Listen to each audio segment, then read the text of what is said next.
Well, hello and welcome people of the internet to another adventure. My name is Ganyonz, and today we're checking out CrossOver Roll for Initiative, which might just be the most creative and innovative game I think I might have ever played on this channel.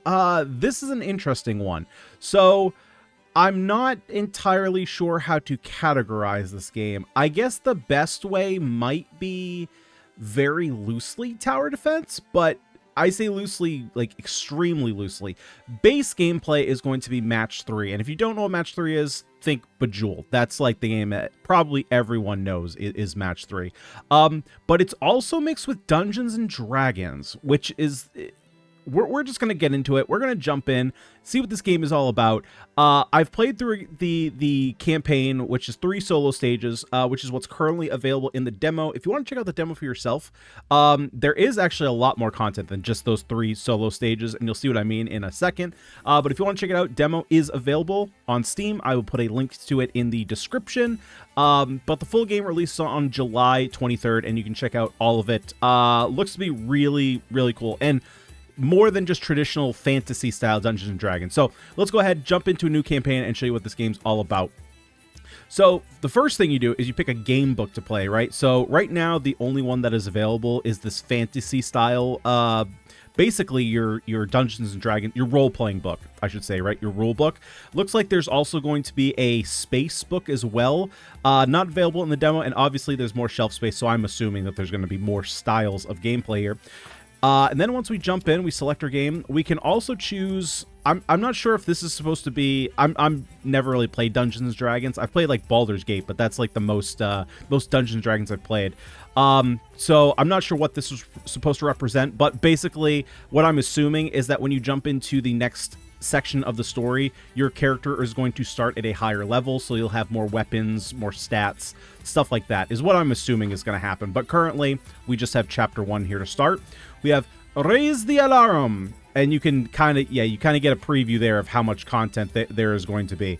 As a veteran courier for the Caledonian High Council, you're used to adventuring into dangerous lands. Something evil is rising, and it's your task to warn every corner of Celador or Celador before the invasion begins. So we start at level 1. Let's go ahead and play. So this should look familiar if you're familiar at all with Dungeons and Dragons. If you're not, don't worry. There is a lot of numbers going on here, and a lot of this is automatic, and a lot of this is not. So for the people who are not so initiated in this, let's go over this real quick. In the middle here, this is our character sheet. This is all our character stats. Not only is it our character stats, this is also this is our game board. This is what the enemy is going to be attacking, and it will make sense once we start playing. But basically, this is like a top-down version of the game board. Enemies are going to spawn on this, and they're going to attack different aspects of our character sheet. So the most obvious one is they can attack our HP to lower it, but they could also attack like our GP, which would reduce the amount of gold we could have. They could attack our stat boxes, which would reduce, in this case, our charisma would reduce the cost of mercenary costs, which we start with some mercenaries. So they could attack this, which would basically kill our mercenaries that we can summon. They could attack our strength and reduce the damage that we do. So we're going to have to defeat enemies that the way they don't reduce our stats. Now let's take a look at all the things that we can adjust, and these things will all be adjusted on the character sheet themselves. So we can change our race. We have human, we have halfling, we have elves, and we have dwarves, all of which have their strengths and weaknesses. Down here are our bonuses. Now, again, if you're not familiar, a lot of people I know are familiar with Dungeons & Dragons, but just in case you are not, Dungeons & Dragons is based on a dice system. So we are going to have 4-sided die, 6-sided die, 8-sided die, 10, 12, and 20-sided die. These are all going to be related to items, spells and weapons. So you can see right down here, for example, right now we're set as a dwarf mage, and you can see we have some spells down here. So if we go look at Fierce Blaze, for example, in order to cast the spell, we need to have a D10 available, which is the 10-sided die up here. It has a cooldown of 3 seconds. It is going to deal damage of 1d10. So the damage it does is random. So basically, we need to spend a d10 to cast the spell. and then the spell is going to automatically roll a d10 to determine damage. So this spell will do between 1 and 10 damage, and then it has a radius of 4, which is the area that the spell affects. Each race has bonuses down here. So basically, if we were to look over like Constitution, or let's look at Strength. Strength is a little bit more straightforward. Currently, with our Strength at 11, we are doing +0 to weapon damage, which would mean, for example, let's look at a weapon here. Let's look at the Baleful Broadsword. Right now, the damage of the Baleful Broadsword is 1d8 + 1, which would mean that if you roll the d8, you could roll 1 to 8. You would add 1 to whatever number it is. So let's say you rolled a 1, you add 1 to it, now you have 2. You roll an 8, you add 1 to it, now you have 9. That's how much damage you do. But you also get a bonus from your stats. So dwarves, for example, get a +1 strength bonus, which would mean that you would do, let's say you rolled an 8. You roll an 8, you get a +1, which brings you to 9, and then you have your +1 in strength. I believe, unless this is already given to you because it's a strength bonus, but I believe that it would be 8 damage from the d8, +1, which brings you to 9, and then you have a +1 bonus here, which brings you to 10 total damage. And that's what these bonuses are. So basically, you want to figure out what kind of character you want to be and see what kind of best works with you, right? Different races are going to have different amounts of health. They're going to increase their max health per level based on a certain dice. So like dwarves are, I think dwarves are the most HP. Yeah, so dwarves can give you up to 10 HP per level, whereas, what was it? Halflings are pretty squishy. They can only have a max of 4 additional HP added per level, but they level up much faster. So there's pluses and minuses like that. There are also different classes that you can pick. So right now we have warrior, mage, cleric, and rogue. We will later be able to unlock Huntmaster and Monk, and you see that I have some of these currency because I have played a couple rounds here to unlock some of that. So there are different classes. So, and then of course you have Furchin orcs here that you can unlock. So what is that? 6 times 6. So you have 36 combinations that you can play. Each combination or each class is going to come equipped with different different spells, different weapons. So you can see here the warrior obviously has different weapons versus the mage, which is going to have more spells. You have the rogue, which has a little bit different. So we're going to play as the warrior. I like playing warriors all the time. That's typically my favorite class. We're going to give that a shot. Just because we are a warrior does not mean we're not going to be able to cast spells, so don't worry about that too much. So you can see here, this section right here shows us what kind of dice we're going to be looking for. So we're primarily going to be looking for d8s and d10s. Last thing we need to know is stats. This is where what all D&D players know is re-rolling stats. So you can re-roll your stats. You can sit here and just spam this re-roll stats button. You can go crazy, and you're going to continually get, you're not going to change your inventory. Oh, right, and you also have items. These you can just use at any time, but you do have limited uses. So we're going to go here. I'm going to try and, like, this is a pretty low amount of stats. I'm going to try and find, this one seems pretty nice. So we get -10 mercenary cost, a little bit more HP, a little bit more strength. For our weapon damage, right? Because we like weapons. Dexterity 10 is neutral for weapon cooldown, and we don't really care about spell cooldown or spell damage because we are a weapon build. So we're okay with these stats being lower. So overall, I'm totally okay with this. And then we also have mercenaries. So mercenaries are like, they're basically a unit that we can summon that will fight for us. The unit itself, we're just going to go ahead and accept here. The unit itself cannot be killed by enemies. The unit is killed if the enemies attacks this section down here, and we just have to spend gold to summon him. He has a cooldown, or he has a duration of 24 seconds. Down here we have our enemies that we're going to be fighting. Typically they're going to have some number of spell or weapon resist, but I'm going to be honest, there's no way you're going to keep track of that while you're playing this game. This game, you have to multitask like crazy. So we're rolling for initiative. Okay, I'm just going to go here and I'm going to talk because I need to move. This is a game where if you don't move, you die. So as we're going here, we get some initiative. You can probably see on the left side, there is a countdown ticking down before the first wave of enemies approaches. Now, over here on the right, I am playing match 3. Again, if you're familiar with like Bejeweled, there's a million other games, but Bejeweled is the one I'm going to go to because I need to spend as little brain power on naming games as possible. So what I'm doing here is I'm combining dice. Now, underneath this tray of dice, you can see some numbers down here. This is how many dice I have total. And I need dice in order to use weapon attacks, to cast spells. So remember, I am looking for, let's get some of these guys going, right? So you can see that they are, and this is my mercenary. He's staying there. He's fighting enemies for me because I bought him. Okay, so now the wave is over, as I understand. Yep, next wave starts. So this is the time that you have where you're not being attacked, that you can just get dice. But you can get dice at any time. Obviously, I'm just going and collecting dice. So I'm collecting dice in my pool. So I'm trying to focus on getting D8s and D10s. So for me, the easiest way to do this is I almost just kind of unfocus my eyes. Kind of like those, you know those, the pictures that you look at that look like, they basically look like nothing, but you have to cross your eyes in a certain way in order to see what they appear to be. That's kind of like what I'm doing right now. I'm just focusing on a color at a time and trying to block out everything else on the board. Oh, we got these guys up. Yep, see, like, he's attacking my health. You do lose the run if your health drops to 0, right? Makes sense. How much gold do we have? We have 132 gold. I'm going to summon another unit up here. Take out this guy. All your weapons have a cooldown, right? Green means it's good to go. Blue means it's charging.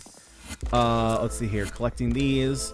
Now, obviously, I'm collecting dice that I'm not actively using, right? And a good feature here is you can see here that I have this green line connected to my weapon. So I can quickly pan over, get a shot in, and then I can still use my mouse over here to actually play match 3. So I don't have to, like, unselect my weapon to do this, which is a really nice quality of life feature. So that way you just don't have to come down here and click it every single time. Switching weapons is as easy as selecting a different weapon. Boom, you can swap that easy. Left click selects what you want. Right click does the action. Get out of here. Accuracy, for the most part, is pretty forgiving. So if you're kind of trailing behind an enemy, and you do get hints if you get stuck, that might just be, it could just be a demo thing. It could be a difficulty thing. Not entirely sure. See, let's get these guys out of here. Nice. And you can see here, this number right over here is how many enemies are left to spawn. I have a break here, so I need to focus on getting some more die.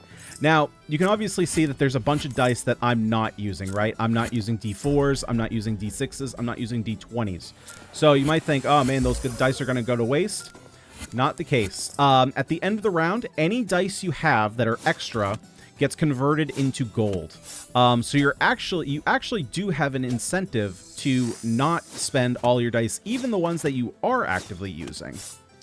And that gold, as far as I have found, there's no, like, shops or anything. The only thing you use gold for is to buy mercenaries. And the mercenaries do have a larger cooldown than your weapons. And you can also see here modifiers on the side. So, like, if our wisdom is going down, it's going to reflect that here. So we complete the stage. And I'm going to be honest, a lot of stuff that's happening over here, I don't have the mental capacity to pay attention to. A lot of my attention is going over here to the dice.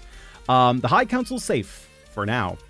Those monsters snuck through their own planar gate. The council dispels the gate and asks you to send word to the far reaches of Celador of a pending invasion. Let's move on. So we get a stage reward. We can pick up some more gold, which we're doing very good on gold, right? We have 3 total summons here, and we're getting gold as we defeat enemies, so I'm probably not going to take that. We could get a new mercenary. So we could, you know, have 2 summons, which is pretty good. We could take a spell. Now, we're not really a spell class, so I'm very likely not going to do this. Or we can take Pinpoint Sling. Now, Pinpoint Sling is not very strong. It only does 1d4 plus 1. But remember, we do have our strength bonus from our stats, which we can take a look at here. Right? We have plus 3 to weapon damage. So we could do up to, what, 4 plus 1 is 5 plus 3 is 8. It would also give us another dice to use as a weapon, so we wouldn't be limited to only 2 dice. I think I am just going to take the Roguish Duo. That way I can have a couple summons at once. think that is what I would like to do. There are events that happen between instances. You spot an unusual insect buzzing around. Unusual in that it's larger than an orc. This could harm civilians if not removed. How will you handle it? And how you handle it depends on, or I should say the rewards you get depend on how you handle it. There isn't any indication of what you would get. I kind of feel like there maybe should be, and maybe there is, in terms of like narrative structure, what you get, but I kind of feel like there should be maybe a hint of what you get, not necessarily like you get 250 gold, you get 171 experience, maybe just like it'll make you feel more powerful, it will make you feel more, or maybe it has something in its pockets, like something like that to indicate what you get. Let's go ahead and destroy it utterly. Well, that was easy. Its fragile carapace crumbled under your assault. You wipe away the slime that splashed your face and collect the gold that fell from its belly. Why do wild creatures eat so much gold anyway? So we got 150 experience and we got 165 gold pieces. Fantastic. Let us journey on to our next location. Warn the Ganyonz mayor. First stop is the sprawling city of Ganyonz, the capital of Celador. As you near the mayor's mansion, you hear something scrambling nearby. And then we have some new enemies. I think this might be a new enemy. I know the bug things are new. Yeah, so when killed, explodes and poisons all enemies within its radius. And then I think these are all just kind of like normal things. Yeah, so you can definitely tell. I'm sure you guys could see it. Well, it's easier to see it, or it's harder to see it from what my perspective is, because you guys have the ability to look around the entire map while I'm trying to get dice. But there's no way I can keep track of what enemies have resistances. It doesn't matter for the most part. Okay, well, we only got 1 second bonus, so I need to focus up here. I need to look for some matches. There we go. Get these going. And like I said, for the most part, like at the beginning here, I might focus on trying to get D8s and D10s and now D4s. But for the most part, I am just looking for easy threes. Here we go. Here's another one. There's another one. And of course, if you played these games before, there is cascading, collecting. Let's see. Let's go ahead and get our barbarian down. Protect this a little bit. I'm going to attack you up here. Let's get an arrow up here. Wait, where did our guy go? Hey guy. Why aren't you here? There you go. Get summoned. Okay, let's collect more dice. Looking. There we go. Some D8s. Hey, get out of my strength stat. Get out of there. Take you out. Boom. We are out of D8s. Okay, I need more D8s. Do I see any more? Nope, there's a D12. Anything else? Fight him. Let's get... okay, we got next wave coming, so left click cancels. Which is... It does feel a little weird. I feel like left click should confirm, but it is not... It does not work that way. Let's see. Here we go. There. D20 is there. I got a D8 right here. D8 right here. Or actually, yeah, that's D8. These are D10s. Let's see. We got some 12s here. Okay, let's pop these guys. 20. Got a D4. Nice. Okay. That's right. Actually, I didn't get the D4, right? I got the rogue mercenary. Let's go ahead and get you. Let's get the rogue out. See what he can do. He's got a pretty big range. What else we got? D8s right there. Boom. We got a D6. Boom. And we got a D20. Get the D4s. Get the lances out. Oh wait, no, those are good guys. Those are good guys. Get some arrows going. Boom. Nice. Okay, let's go back. D8s. D10s. Don't need D4s. We'll get them for gold. Let's see. Here we go. Boom.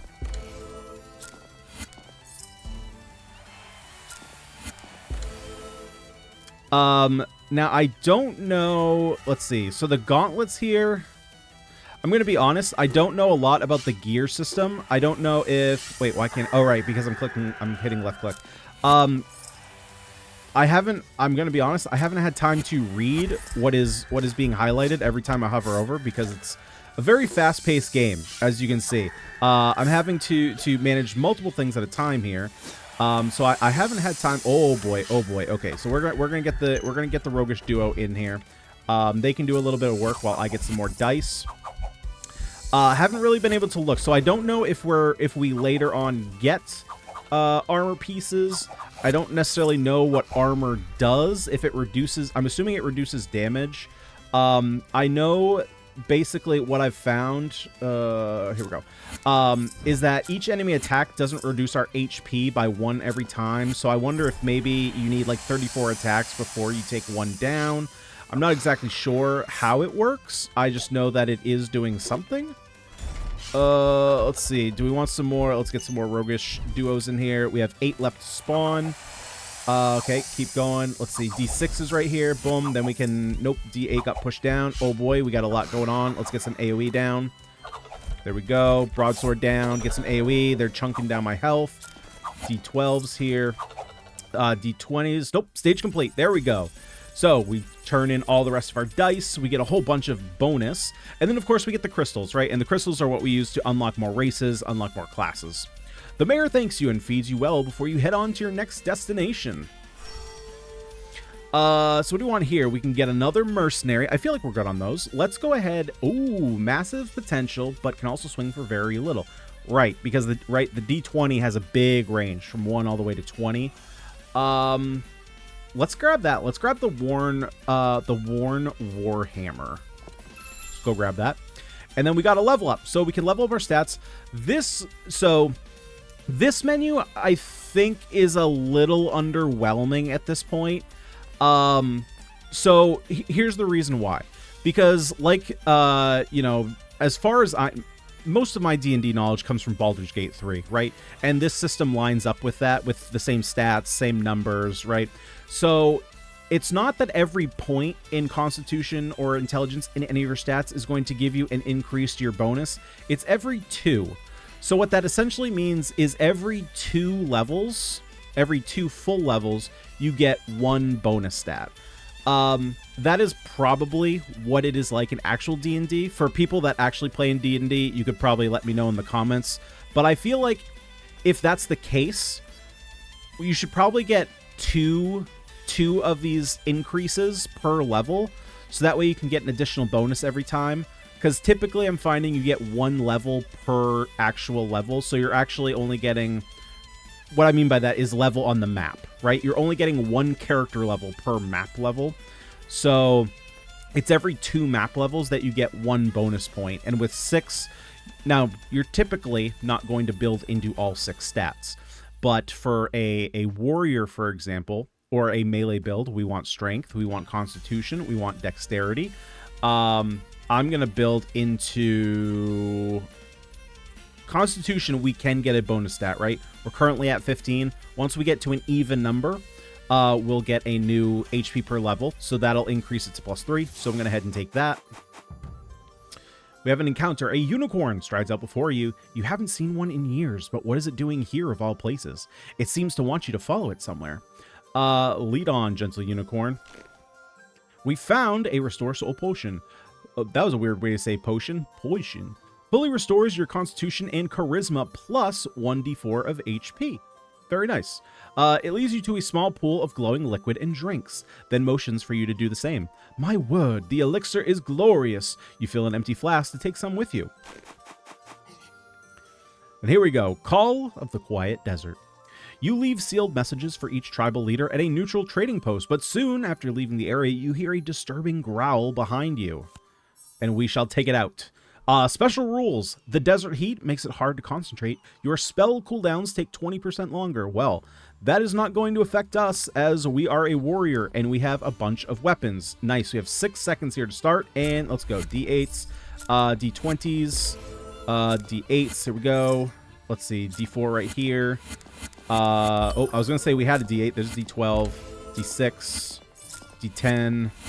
We got a little cascading going on here.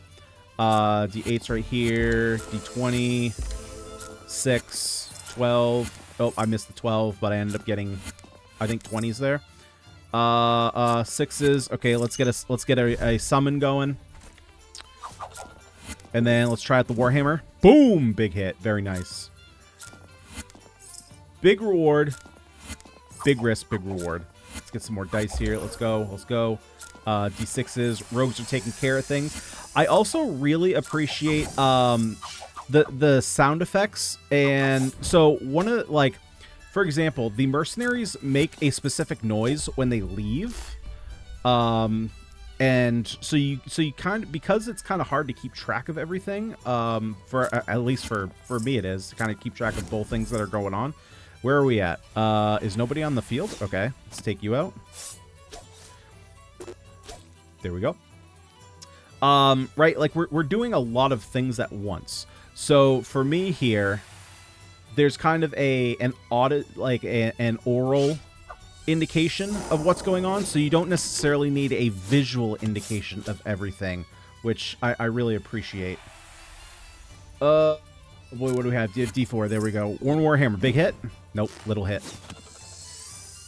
Little hit, big cooldown. Not great. How are we doing on gold? We're doing pretty good on gold. All right, let's go ahead and get a summon in. Mercenary. Let's get you down. Let's go ahead and get a hit up here. Warhammer. Boom, big hit. There we go. All right, let's go back to dice. Some 20s. Let's see, where do we got? 8. Any D10? No, we have a D6. Nope, we have a D10 right next to it. I could have gotten 4. I acted a little bit too quickly. D6s, 12. Yep, so see right there, that noise indicates to me that that mercenary just left.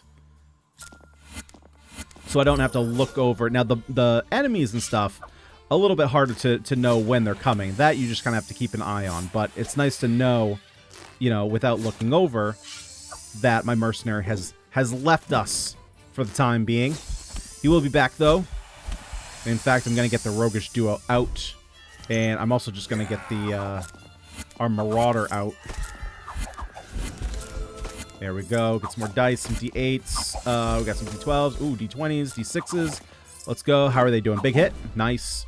Let's see how we're doing. Some more. Final wave starts in 10 seconds. Okay, let's collect dice here while we have some reprieve.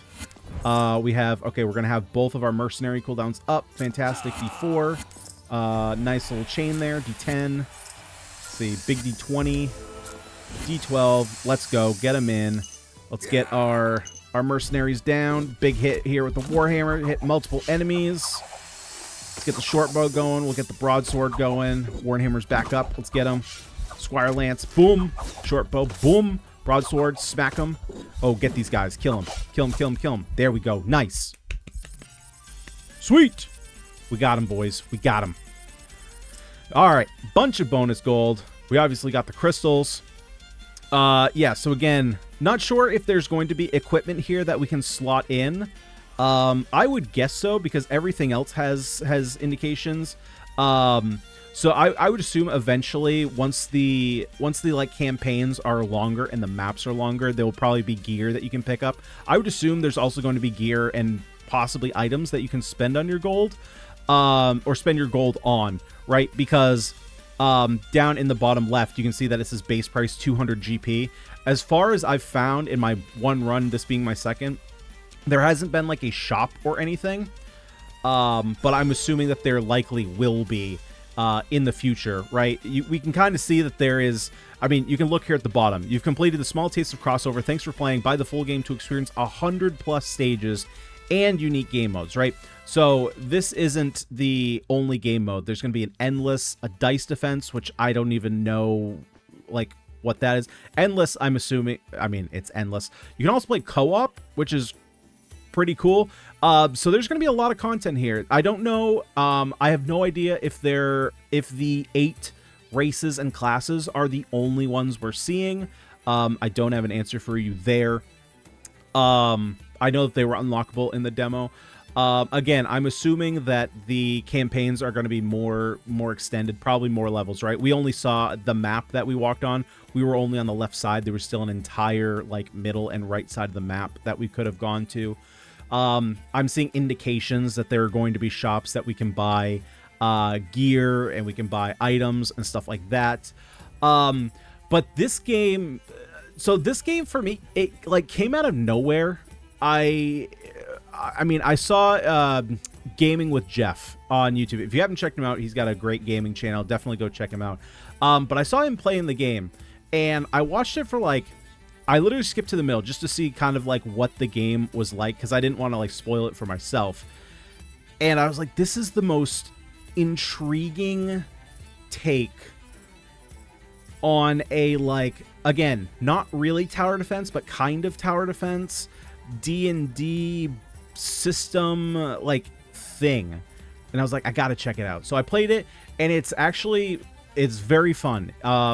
You are always doing something. Your brain is always active, which can be a little bit overwhelming, but because, like, what gets overwhelming for me, right? You guys have probably seen me play. I love playing card games, but I get overwhelmed with so many choices and so much text. And this game, there is a lot going on, but there's not a lot of text to comprehend. It's just a lot of numbers, and the numbers, thankfully, are very small. One of the things that kind of bugs me about games in the RPG genre, I know this isn't an RPG, but in that kind of sphere, is when the numbers get blown out of proportion when you're doing, like, 10,000 damage at a time. Squish those numbers down, man. My, like, prime area for numbers when it comes to stats is in the double digits. So, you know, starting around, like, the 10s to 20s for me is perfect. And so you really, in this game, you don't have to focus on, like, paragraphs of text on cards and figuring out what is the best order. It's a lot of just go, match the dice, figure out what weapon's great, spam click it, just kill everything on board. There's obviously some strategy in how you build your characters, so there is a little bit of RPG elements. I'm going to be honest, I don't know if there is any kind of meta progression besides what we saw, right? Besides unlocking characters and classes. Haven't seen any of that. I don't believe it's in the game, but I don't know for certain. And I don't know. The game is really sweet. You can check it out for yourself. And I believe starting price, don't quote me on this, but I believe I saw a comment from the developer that the game is going to be released at $9.99 when it comes out on the 23rd. But again, don't quote me on that. But yeah, the game is sweet. I would check it out. It's fun. We only played one race and one class. There's a ton of customization there. I am very surprised by this game. This game is sweet. I will probably be playing this in my free time as well. But guys, let me know what you thought of CrossOver Roll for Initiative down below in the comment sections. If you did like this video, please leave a like on it and subscribe to the channel if you haven't already. Here we play all kinds of roguelikes and roguelites, deck and dice builders, tactical strategy games, and of course, so much more. Guys, I've been Ganyonz. Thank you so much for watching. I'll see y'all next time.